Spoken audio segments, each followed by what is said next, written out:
श्री गणेशाय नमो नमः। प्यारे दोस्तों, आप सभी के प्रिय चैनल वेद वचन में पुनः स्वागत है। आज मैं स्नेहलता आप सभी के साथ पावन पवित्र तृतीय गुप्त नवरात्र की कथा लेकर प्रस्तुत हुई हूँ। उससे पूर्व आइए माँ नवदुर्गा की नाम श्रवण करते हैं। कहिए, जय माँ जगदम्बा, जय माँ नवदुर्गा, जय माँ शैलपुत्री, जय माँ ब्रह्मचारिणी, जय माँ चंद्रघंटा, जय माँ कुष्मांडा, जय माँ स्कंद माता, जय माँ कात्यायनी, जय माँ कालरात्रि, जय माँ महागौरी, जय माँ सिद्धिदात्री। माँ नवदुर्गा, माता वैष्णवी, आप सभी को मेरा कोटि कोटि प्रणाम। आज पावन पवित्र तृतीय गुप्त नवरात्र के अवसर पर मैं माँ चंद्रघंटा को प्रणाम करती हूँ। विशेष रूप से आप सभी को तृतीय गुप्त नवरात्र की हार्दिक शुभकामनाएं। माँ चंद्रघंटा का स्वरूप बहुत ही प्यारा है। माँ चंद्रघंटा शेर पर सवार हैं, 4 भुजाधारी, अपने हाथों में अस्त्र शस्त्र धारण किए हुए एक हाथ से भक्तों को आशीर्वाद दे रही है माँ चंद्रघंटा। माँ चंद्रघंटा के मुकुट पर चंद्रमा विराजमान हैं, इसलिए ही उनका नाम चंद्रघंटा पड़ा है। माँ चंद्रघंटा माँ नवदुर्गा में से एक हैं, जो कि माँ नवदुर्गा माता पार्वती के स्वरूप माने गए हैं और माता चंद्रघंटा माता पार्वती का ही एक स्वरूप है। यानी माता चंद्रघंटा जैसे भगवान शिव के शीश पर चंद्रमा विराजमान है, उसी प्रकार माता चंद्रघंटा के शीश पर भी चंद्रमा विराजमान है।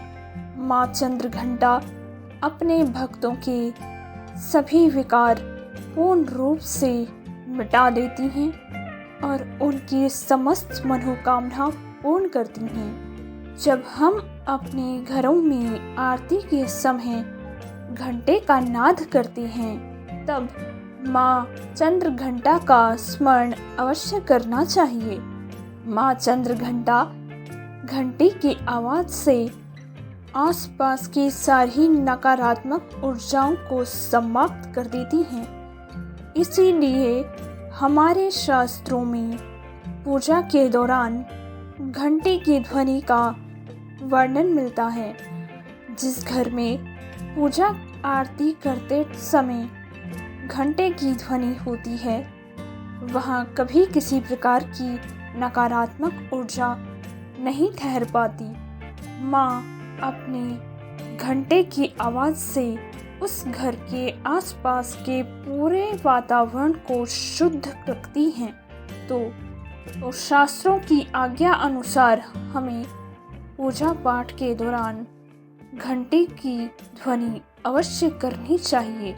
आजकल हम देखते हैं कि हमारे हिंदू भाई बहन पूजा पाठ कर लेते हैं, लेकिन वह सोचते हैं कि यदि हम घंटे की ध्वनि करेंगे तो वह बहुत दूर तक जाएगी और आसपास के लोगों को उससे दिक्कत होगी। पर जितनी दूर तक घंटे की ध्वनि जाती है, उतनी दूर तक की वातावरण को माँ चंद्रघंटा स्वयं पूर्ण रूप से शुद्ध कर देती हैं। हम सबको अपने जीवन में सकारात्मक ऊर्जा की प्राप्ति के लिए पूजा में घंटे की ध्वनि अवश्य करनी चाहिए। माँ चंद्रघंटा इतनी सरल हैं, वो कहती हैं कि मेरा ध्यान धरकर आप सब अपने घरों में घंटे की ध्वनि से मेरा आगमन कर अपने घरों को शुद्ध और पवित्र करें। इतनी सरल विधि है अपने घरों में माँ लक्ष्मी का सदा के लिए वास कराने की और नकारात्मक शक्तियों को अपने घरों से दूर रखने की। आशा है आप सभी इस विधि को अवश्य अपने निरंतर जीवन में अपनाएंगे। नवरात्रों की पूजा विशेष रूप से रात्रि में करनी चाहिए। जैसे कि हम नाम से ही पहचान पा रहे हैं, नवरात्रि जो कि 9 रातों की होती है। नवरात्रि चाहे गुप्त हो या विशेष, ये चारों ही नवरात्रि माँ दुर्गा की परम प्रिय हैं और माँ दुर्गा को प्रसन्न करने का शुभ अवसर है हमारे पास। माँ दुर्गा कहती है, बच्चों, मैं इस धरा पर हमेशा तुम्हारे साथ हूँ, पर तुम सिर्फ मेरा ध्यान तो धरो। पर आजकल की निरंतर काम के चलते हम उतना भी नहीं कर पाते, पर हमें अपने जीवन में हर रोज़ सुबह और शाम 2 वक्त अपने भगवान के लिए अवश्य निकालने चाहिए। दुनिया में आप किसी भी कोने में और किसी भी मुकाम को हासिल कर लो, लेकिन दुनिया तब तक आपकी है जब तक आप उन्हें यह एहसास दिलाते हैं कि आप उनके लिए कुछ कर रहे हैं। पर हमारे ईश्वर तो हमसे कुछ भी नहीं मांगते, सिर्फ वो कहते हैं कि आप सब थोड़ा तो भजन कीजिए। थोड़े ही भजन के बदले हमें संपूर्ण खुशियाँ देती है माँ चंद्रघंटा। तो हमें अब जीवन भर में सुबह और शाम थोड़ा टाइम अपने ईश्वर के लिए अवश्य निकालना चाहिए। यह थी माँ चंद्रघंटा की महिमा।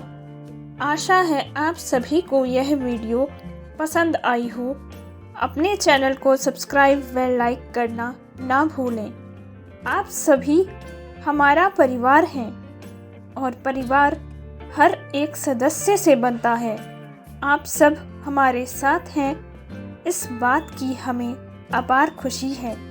हम प्रार्थना करते हैं कि माँ चंद्रघंटा, माँ नवदुर्गा आप सभी के सभी मनोरथ शीघ्र अतिशीघ्र पूर्ण करें और आपके जीवन को खुशियों से भर दें। जय माँ जगदम्बा, जय माँ नवदुर्गा, जय माँ चंद्रघंटा, जय जय श्री राधे।